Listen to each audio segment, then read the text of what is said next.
Hello everyone, I hope you all are doing fine. My name is Shweta Sharma and today in this video we will be discussing about how to study biochemistry. Biochemistry that is a subject of first year in medical colleges. किसी भी subject को पढ़ने से पहले हमें उसके बारे में एटलीस्ट बेसिक पता होना चाहिए कि हम पढ़ने क्या जा रहे हैं. You must know about the books right. Biochemistry की एक बार और बता देते हैं यहाँ पे. Satyanarayan is the best book for biochemistry.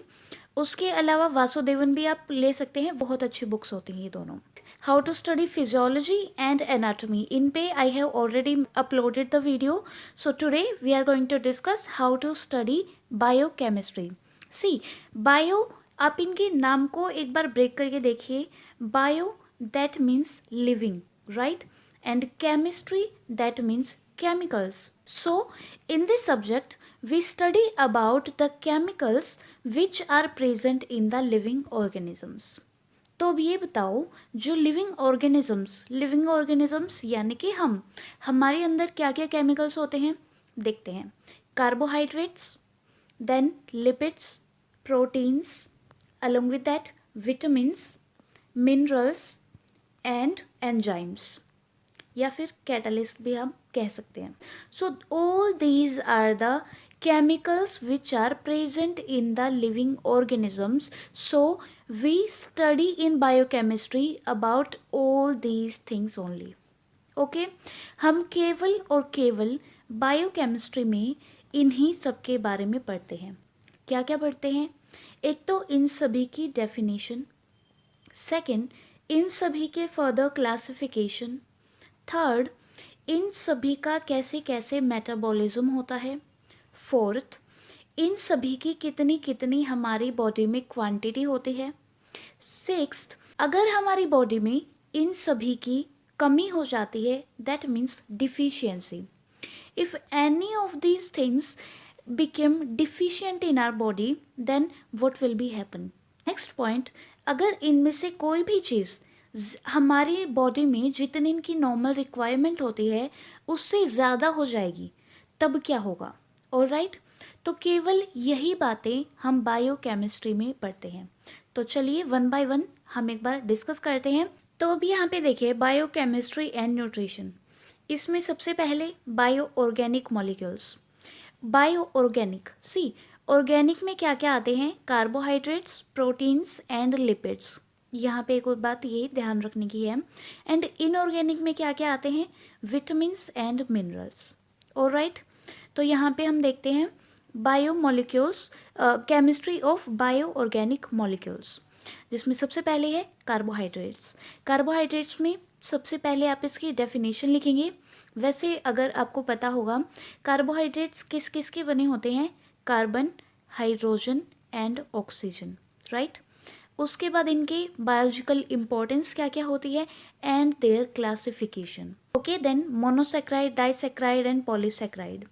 या फिर क्वेश्चन आ जाता है आइसोमेरिज्म एंड एनोमेरिज्म में डिफरेंस क्या होता है. इस पे भी बहुत बार 5 मार्क्स का क्वेश्चन आ जाता है, आपको प्रॉपर लिखना होता है. उसके अलावा structures of starch and glycogen, इन दोनों में क्या डिफरेंस होता है on the basis of their structure. उसके बाद है next chapter that is lipids. Lipids में सबसे पहले its definition, biological importance and their classification. उसके अलावा हाइड्रोफोबिक एंड हाइड्रोफिलिक ग्रुप्स कौन कौन से होते हैं. कोलेस्ट्रॉल पे डायरेक्ट क्वेश्चन आ जाता है, बाइल सोल्ट्स पे आ जाता है एंड मिसेल्स. इन सभी को आपको अच्छे से प्रेप करना है.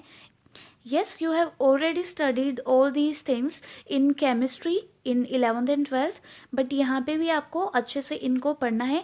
उसके अलावा इनकी डेली रिक्वायरमेंट भी आपको पढ़नी होती है. इन केस अगर डायबिटीज़ मेलाइटिस का पेशेंट आता है तो उनकी ब्लड ग्लूकोज का normal level, post prandial, pre prandial, ये सभी आपको पता होने चाहिए. तो इसलिए बेसिक से स्टार्ट करेंगे और एडवांस लेवल पे जाते जाते हम. Now the next is proteins. Proteins में बायोलॉजिकल इंपॉर्टेंस, अमीनो एसिड्स का classification as well as proteins का क्लासिफिकेशन. सी अमीनो एसिड्स का classification essential and non essential. Proteins का classification primary, secondary and tertiary and quaternary. Alright, उसके अलावा amino acids जो होते हैं वो एक दूसरे से बाइंड अप करके प्रोटीन बनाते हैं, राइट। तो इनके बीच में जो बॉन्ड होता है that is called as peptide bond. Okay, तो पेप्टाइड बॉन्ड पे भी कई बार क्वेश्चन आ जाता है 5 मार्क्स का। उसके अलावा सिंपल एंड कॉन्जुगेटेड प्रोटीन कौन से होते हैं, ग्लोब्यूलर, फाइब्रस, ये सभी इनकी स्ट्रक्चर के बेसिस पे क्लासिफिकेशन होते हैं। नाउ नेक्स्ट इज इनका बफरिंग एक्शन, और उसके अलावा डीनेचुरेशन पे भी 5 मार्क्स का डायरेक्ट क्वेश्चन आ जाता है, तो इसको भी आपको ध्यान से पढ़ना है। उसके बाद आते हैं न्यूक्लिक एसिड्स। न्यूक्लिक एसिड जहाँ पे भी नाम आ जाता है वहाँ पे ऑटोमेटिकली डीएनए एंड आरएनए का नाम आ जाता है। तो डीएनए एंड आरएनए पे डिफरेंस करके कई बार क्वेश्चन आ जाता है। Now the next is macronutrients and digestion. Macronutrients में मैंने आपको बताया था वही होते हैं कार्बोहाइड्रेट, यहाँ पे है fatty acids, lipids and proteins. इन्हीं को हम मैक्रोन्यूट्रिएंट कहते हैं because these are required in high amount. तो इसमें हम पढ़ेंगे क्या क्या, जितने भी ये मैक्रोन्यूट्रिएंट्स होते हैं इनका हमारी बॉडी के अंदर मेटाबॉलिज्म क्या होता है। तो इसमें सबसे पहला मोस्ट इंपॉर्टेंट क्वेश्चन है BMR, बेसल मेटाबॉलिक रेट। इस पे 5 मार्क्स का क्वेश्चन डायरेक्ट आ जाता है। उसके अलावा इसेंशियल अमीनो एसिड्स, उनके आपको नाम भी याद करने हैं। ओके, उसके अलावा balance diet and protein carry mall nutrition. Balanced diet कि भाई नॉर्मल ह्यूमन बीइंग की बैलेंस्ड डाइट क्या होनी चाहिए, मेल्स के क्या होने चाहिए, फीमेल्स के क्या होने चाहिए। ऑलराइट, तो इन तीनों पे आपको मोस्ट इम्पॉर्टेंटली अपने नोट्स प्रेप करने हैं। Now the next is micronutrients. Micro में क्या हम पढ़ते हैं, those nutrients which are required in less amount in our body, right. तो विटामिन्स एंड मिनरल्स। विटामिन में क्या क्या, सबसे पहले इनकी definition, then their classification. Classification किसके बेसिस पे होता है, fat soluble and water soluble. और फैट सोल्यूबल को याद करने का एक तरीका बता देती हूँ मैं। मोटा कीड़ा, फैट का मतलब होता है मोटा, एंड कीड़ा KEDA। So these 4 vitamins, vitamin K, vitamin E, vitamin D and vitamin A, these 4 are fat soluble vitamins. इनके अलावा जितने भी विटामिन्स होते हैं those will be water soluble vitamins. तो नेक्स्ट देखिए आप, इनके सोर्सेज क्या क्या होते हैं। सी, आपको कोई भी एक विटामिन दे देंगे, फॉर एग्जांपल विटामिन A दे दिया, उसके बारे में क्या क्या क्वेश्चन पूछेंगे कि इसकी डेली रिक्वायरमेंट कितनी होती है, यानी कि कितने अमाउंट में आपको डेली चाहिए होता है। इसके सोर्सेज क्या क्या होते हैं, सोर्स में आप किस किस फूड से आप विटामिन ए लेते हैं, लाइक हमारी जो ये ग्रीन वेजिटेबल्स होती हैं इनमें विटामिन ए होता है। तो ऐसे आप सोर्सेज लिखेंगे।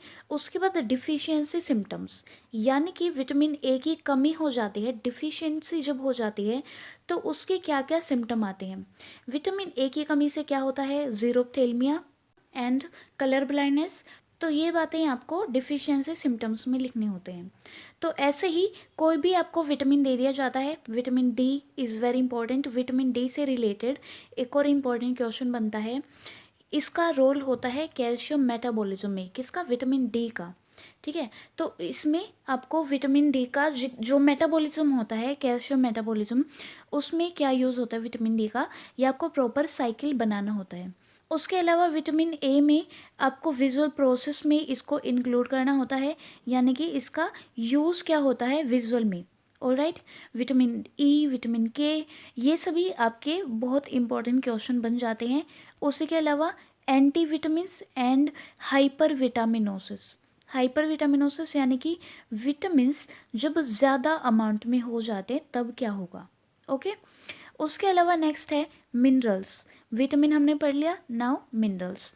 मिनरल्स का क्लासिफिकेशन, उसके अलावा इनकी डेली रिक्वायरमेंट क्या होती है, कैल्शियम, फॉस्फेट, इनके सोर्सेज क्या होंगे, इनको हमारी बॉडी अपटेक कैसे करती है, यानी कि एब्जॉर्ब कैसे करती है, इनका एक्सक्रीशन कैसे होता है, इनका फंक्शन कैसे होता है, ये सभी बातें आप हर एक मिनरल के बारे में पढ़ेंगे। उसके अलावा आयरन, आयरन के सोर्सेज क्या होते हैं, अपटेक कैसे होता है, ट्रांसपोर्ट कैसे होता है, ये सभी बातें हमको हर एक मिनरल के बारे में पढ़नी होती हैं।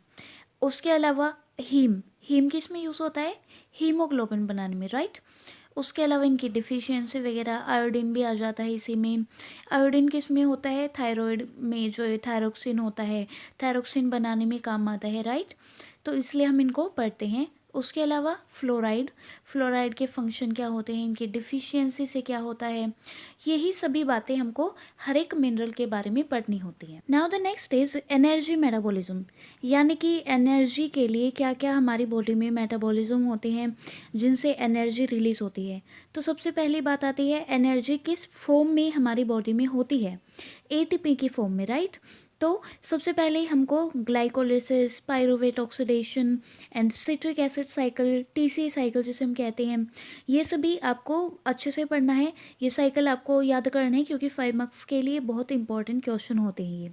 उसके अलावा ईटीसी, इलेक्ट्रॉन ट्रांसपोर्ट चेन, ये भी 5 मार्क्स का क्वेश्चन बहुत इंपॉर्टेंट बन जाता है। ये सभी क्वेश्चन हम बायो में पढ़ते हैं आई थिंक, राइट। तो ये सभी आपको यहाँ पे भी बहुत अच्छे से पढ़ने हैं क्योंकि 5 या 10 मार्क्स के क्वेश्चन आ जाते हैं। उसके अलावा नेक्स्ट है ग्लाइकोजेनेसिस एंड ग्लाइकोजिनोलिसिस। इन दोनों में डिफरेंस क्या होता है? सी, ग्लाइकोजन जेनेसिस, जेनेसिस यानी कि फॉर्मेशन, लिसिस यानी कि ब्रेक डाउन। तो ग्लाइकोजन कैसे बनती है वो इसमें पढ़ते हैं, और ग्लाइकोजन कैसे टूटती है, ब्रेक डाउन कैसे होता है, वो हम इसमें पढ़ते हैं। उसके अलावा लाइपोजेनेसिस एंड लाइपोलिसिस में डिफरेंस सेम, लाइपोजेनेसिस यानी कि फॉर्मेशन ऑफ लिपिड्स, लाइपोलिसिस यानी कि ब्रेक डाउन ऑफ लिपिड्स। उसके अलावा gluconeogenesis, it is very important. Glucagon यानी कि ग्लूकोज, नियो यानी कि न्यू, जेनेसिस यानी कि फॉर्मेशन, यानी कि नई ग्लूकोज का फॉर्मेशन इज ग्लूकोनियोजेनेसिस। तो इनके नाम को या ब्रेक कर करके पढ़ोगे तो that will be easier to learn, alright. उसके अलावा protein utilization for energy, energy में कार्बोहाइड्रेट का यूज़ बताया इन्होंने। उसके बाद हमने पढ़ा लिपिड्स का, नाउ प्रोटीन्स का। नेक्स्ट चैप्टर है यहाँ पे special aspects of metabolism. Metabolism से और क्या क्या बनता है, फॉर्मेशन ऑफ ग्लूकोरोनिक एसिड, उसके अलावा cholesterol synthesis, its break down and ammonia metabolism, urea formation, urea formation पे आ जाता है, बहुत इंपॉर्टेंट क्वेश्चन है। उसके अलावा अमाइंस पे and detoxification is very important question. Detoxification का मतलब अगर किसी टिश्यू में टॉक्सिक है तो उसको डिटॉक्सिफाई करना, और ये होता है लिवर में। तो इस पे भी आपको क्वेश्चन अच्छे से प्रेप करना है। Now the next is biochemical genetics and protein synthesis, कि भाई प्रोटीन कैसे बनता है या फिर जेनेटिक जो मटेरियल होता है वो कैसे बनता है। तो जेनेटिक में जहाँ पे भी बात आ जाती है डीएनए एंड आरएनए पे आता है। तो इसमें सबसे पहले तो जो ये रेप्लिकेशन, ट्रांसक्रिप्शन, ट्रांसलेशन, ये सभी आपको पढ़ने हैं। इन तीनों में डिफरेंस क्या होता है ये पढ़ना है। न्यूक्लियोटाइड्स की स्ट्रक्चर आपको पता होनी चाहिए। डिग्रेडेशन, इनका फॉर्मेशन कैसे होता है, डिग्रेडेशन कैसे होता है, यानी कि जो इनके बॉन्ड्स होते हैं वो कौन से होते हैं। बहुत सारे न्यूक्लियोटाइड जुड़ के क्या बनाते हैं, डीएनए बनाते हैं, and DNA is the genetic material. और मैंने आपको पहले ही बताया था डीएनए एंड आरएनए में डिफरेंस करके क्वेश्चन बहुत बार आ जाता है। उसके अलावा एक और यहाँ पे जी देख लीजिए, ओन्कोजीन्स, ओनको यानी कि cancer causing genes, alright. The genes which causes cancer are oncogenes. तो इनके बारे में भी यहीं पे हम पढ़ते हैं। Now the next is enzyme and metabolic. Enzymes में इनकी डेफिनेशन, इनका क्लासिफिकेशन मैंने आपको पहले ही बताया था। सभी के बारे में हम कॉमन यही चीज़ें पढ़ते हैं। सबसे पहले डेफिनेशन, देन क्लासिफिकेशन। एंजाइम्स में इनकी स्पेसिफिसिटी क्या होती है, यानी कि कहाँ पे कौन सा एंजाइम काम करता है, इनकी एक्टिव साइट कौन सी होती है, कोफैक्टर्स क्या होते हैं, और factors affecting the action of enzymes, यानी कि एंजाइम्स के एक्शंस को कौन कौन से फैक्टर्स अफेक्ट करते हैं, जैसे कि effect of pH, temperature, substrate की कॉन्सेंट्रेशन कितनी है, एंजाइम इनहिबिटर क्या होते हैं, pro enzyme, iso enzyme, competitive inhibitor, non competitive inhibitor. इसमें ज़्यादातर 5 मार्क्स का क्वेश्चन आ जाता है। तो ये सभी आपको एंजाइम से रिलेटेड करने हैं। उसके बाद हार्मोन्स, क्योंकि हार्मोन्स भी तो केमिकल से ही बने होते हैं, तो इनके बारे में हम क्या पढ़ते हैं, सेकंड मैसेंजर क्या होते हैं, साइक्लिक एएमपी, इन दोनों पे 5 मार्क्स का क्वेश्चन आ जाता है। उसके अलावा आइनोसिटोल ट्राइफॉस्फेट, तो इन सभी को आपको अच्छे से पढ़ना है। उसके अलावा steroid hormone, epinephrine, glucagon, insulin, insulin पे भी आपका क्वेश्चन आ जाता है, डायबिटीज़ मेलाइटिस करके, तो फिर इंसुलिन के टाइप्स वगैरह भी होते हैं, तो ये सभी आपको करनी है। Now the next is structural component and blood proteins. Structural components यानी कि जो हमारी सेल होती है उसको बनाने में क्या क्या लगता है। कनेक्टिव टिश्यू हो गई, कोलाजन हो गई, इलास्टिन हो गई, उसके अलावा GAG। एक तो आप इसकी फुल फॉर्म यहीं पे याद कर लीजिए, this is very important. Glycosaminoglycans, glycosaminoglycans. Okay, then bone structures, structure of membrane क्या होती है, एक्सोसाइटोसिस एंड एंडोसाइटोसिस में डिफरेंस। मसल कॉन्ट्रैक्शन आपका फिजियोलॉजी में आ जाता है, इसके क्या क्या स्टेप्स होते हैं ये आप फिजियोलॉजी में बहुत अच्छे से करेंगे। Now the next is haemoglobin. Haemoglobin के क्या क्या फंक्शन होते हैं, क्या इनकी स्ट्रक्चर होती है, हीमोग्लोबिन किससे बना होता है, नाम में ही देखिए हीम, हीम से बना होता है एंड ग्लोबिन से बना होता है। तो हीम सिंथेसिस कैसे होता है और हीम डिग्रेडेशन कैसे होता है, कि भाई जो हीमोग्लोबिन है किसी पेशेंट में अगर हीमोलिसिस हो, हीमोलिसिस क्या मतलब क्या होगा, हीम यानी कि ब्लड, लिसिस यानी कि ब्रेकडाउन, तो ब्लड सेल्स यानी कि जो RBCs हैं उनका जो ब्रेकडाउन होगा, हीमोग्लोबिन का जो डिग्रेडेशन होगा, तो क्या होगा, उनसे बाइट पिगमेंट्स, बाइट सोल्ट बनते हैं, ये सब। देन प्लाज्मा प्रोटीन्स, इनका क्लासिफिकेशन, कौन कौन से प्लाज्मा प्रोटीन्स जो बहुत इंपॉर्टेंट होते हैं जिसमें एल्ब्यूमिन ज़्यादातर आ जाता है। एल्ब्यूमिन पे 5 मार्क्स का डायरेक्ट क्वेश्चन आ जाता है कि भाई what is albumin and what are the functions of albumin.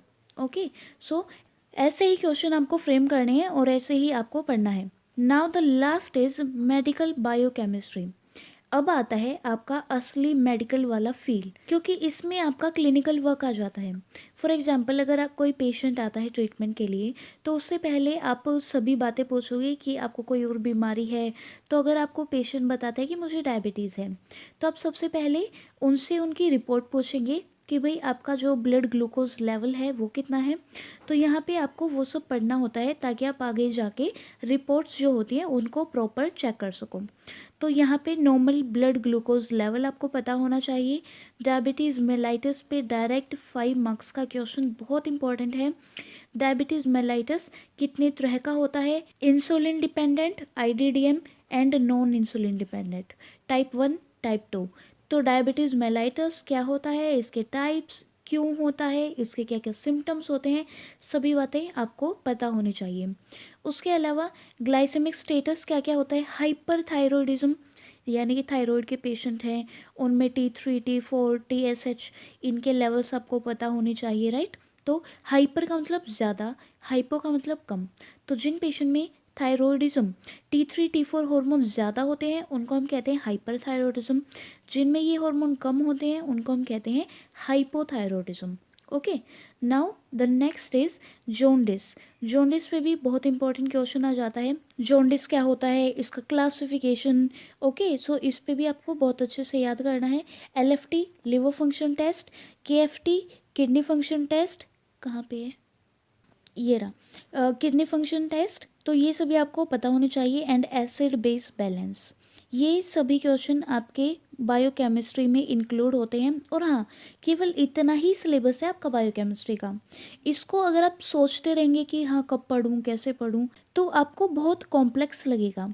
आप इस बार बुक को लेके बैठिए, उसके बाद पढ़ना स्टार्ट कीजिए, आपको खुद पे खुद सारी बातें समझ में आती जाएंगी।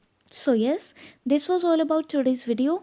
अगर आपको कोई भी डाउट है इससे रिलेटेड या फिर कोई किसी भी और सब्जेक्ट से रिलेटेड, तो आप कमेंट सेक्शन में ज़रूर क्वेश्चन पूछिए, आपको ज़रूर रिप्लाई किया जाएगा। उसी के अलावा आप इंस्टाग्राम पे भी फॉलो कर सकते हैं, आपको लिंक डिस्क्रिप्शन बॉक्स में दिया हुआ है। और हाँ, आपको अगर वीडियो अच्छी लगी है तो ज़रूर लाइक करना, उसी के साथ सब्सक्राइब करके बेल आइकन ज़रूर प्रेस कर देना ताकि आने वाली हर नई वीडियो की नोटिफिकेशन आपको मिले। Thank you and be happy.